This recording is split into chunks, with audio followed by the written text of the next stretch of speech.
Salut à tous et bienvenue sur ma chaîne. Aujourd'hui, on va essayer de faire de la 3D sur le logiciel Illustrator. Ça sera surtout de la 3D avec de la typographie. On va pas tarder, on va commencer à travailler. Je vais créer tout simplement un nouveau fichier. Nouveau, je vais mettre en RVB, vu que c'est pour l'écran. Là, je peux mettre à 72, ça ne dérange pas. Et après, je clique sur OK. Avant de commencer, on va aller faire un petit exercice. Un petit exercice qui sera intéressant. On va chercher des combinaisons de couleurs. Là, vous avez 42 combinaisons de couleurs de logo. On peut utiliser aussi pour faire notre créa. Et une fois qu'on a eu notre combinaison de couleurs, on va commencer à faire notre travail. Je vais prendre l'outil test et on va détacher chaque test. Donc, on va partir avec Zen comme tout à l'heure. Donc, je fais le test Z. Choisissez la typo qui vous correspond le mieux. Je vais choisir la police monte pour ce exercice là. Commencer pour créer notre élément 3D. On va venir ici, on prend 3D classique, on prend extrusion et biseau. Là, on a 50. On peut aller, on va laisser à 50. Je pense que c'est bon. Et ensuite, je vais cliquer sur OK. Ça, c'est pour le Z. Ensuite, je reprends mon outil test. Je crée le E. Excusez-moi, hein, je ne sais pas pourquoi j'ai laissé ma feuille en portrait. Je vais le mettre plutôt en paysage. Je viens ici et je mets en paysage simplement comme ça. OK. Donc, le E. On va essayer de changer un peu la disposition du E. On ne va pas garder la même disposition. On va essayer de... Voilà. Donc, vous avez un aperçu de ce à quoi va ressembler votre élément une fois que ça sera bon. Plutôt ça, comme ça. Non. Comme ça, voilà. Vous essayez de voir ce qui vous convient le mieux. Ok, ça c'est bon. Ensuite, le T, le N du Zen, qu'on va peut-être mettre un peu dans cette position-là. À nous de voir. Donc, effet, je vais partir encore dans 3D classique, extrusion. Je vais essayer de... Voilà, pour que... En fait, ce que je vais faire, j'arrive pas à le faire correctement. Est-ce que après le N est lisible? Voilà, là c'est bon. Donc je fais OK, je le remonte légèrement. Maintenant, ce que je vais faire, ça, je peux le faire une petite rotation comme ça. Ce que je vais faire maintenant, je vais sélectionner tout ça. Je vais vectoriser avec Shift CTRL et O, et après je vais décomposer tout ça. Je vais décomposer l'aspect dans objet, décomposer l'aspect. Là c'est bon. Maintenant on va revenir sur notre combinaison de couleurs.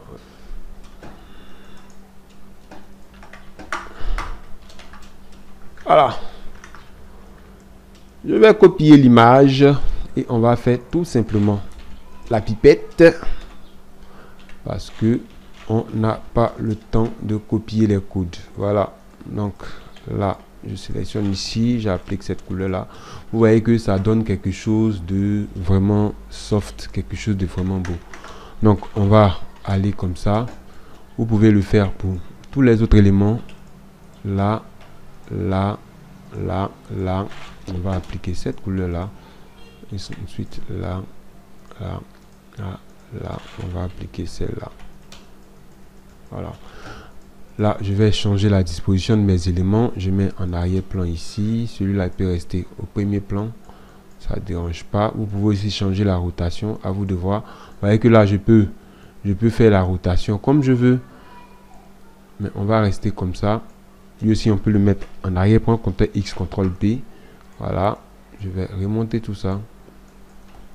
Et je vais agrandir un peu le N. Voilà.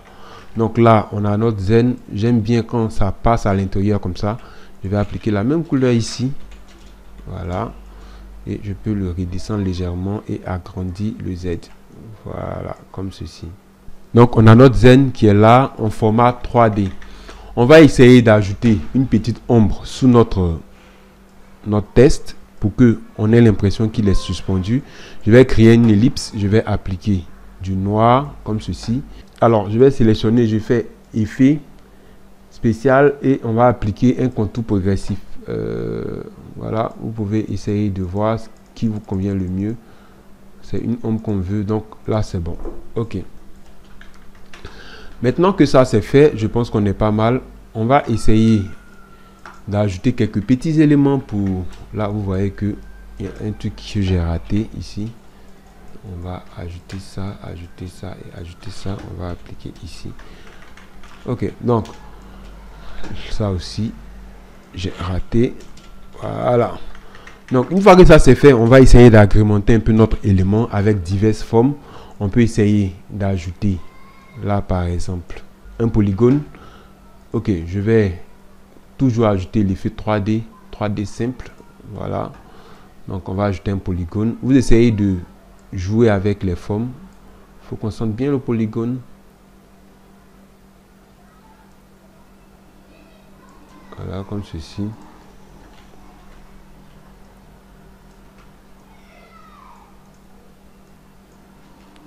Comme ceci. On va ajouter des polygones. Vous pouvez changer les couleurs des polygones. Mais comme on était parti sur une gamme de couleurs bien précise, on va garder ça comme ça. Si vous voyez que les... Là, je vais partir plutôt sur ça. Voilà. Si vous voyez que vous avez vraiment envie de changer de disposition, tout ce que vous avez à faire, c'est de juste décomposer l'aspect. Voilà. Là, vous avez toute la liberté de pouvoir changer la disposition comme vous sied. Voilà. Là, je fais CTRL-I, CTRL-F pour mettre devant. Ah oui, les couleurs sont pareilles, donc du coup, ça ne passe pas. Donc, on va dupliquer tout ça plusieurs fois. Là, je le mets en arrière. Voilà. Ça, je peux changer la disposition comme ceci. Je peux réduire la taille. Voilà. Donc, vous essayez d'ajouter plein de formes comme vous voulez, comme ça vous enchante. Là, on va appliquer encore ici. Voilà. Une étoile.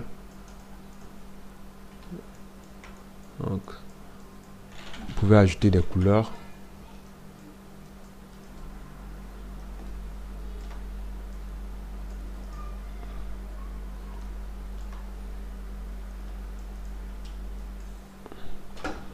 On peut encore décomposer l'aspect, histoire d'avoir une liberté de mouvement comme ceci.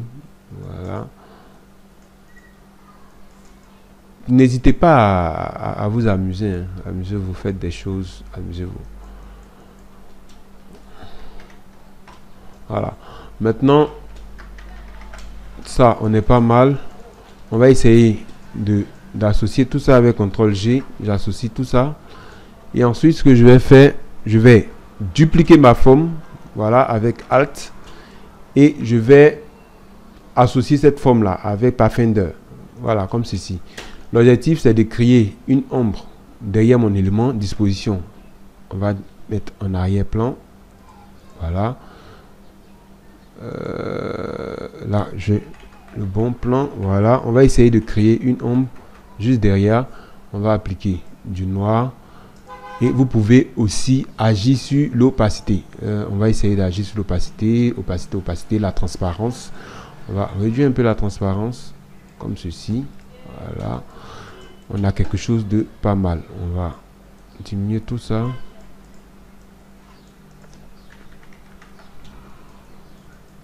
Une fois que ça c'est fait, je pense qu'on est pas mal. On est presque à la fin de notre vidéo. Donc, vous pouvez ajouter un fond, à vous de voir, pour essayer d'égayer un peu votre élément et trouver quelque chose de plus intéressant.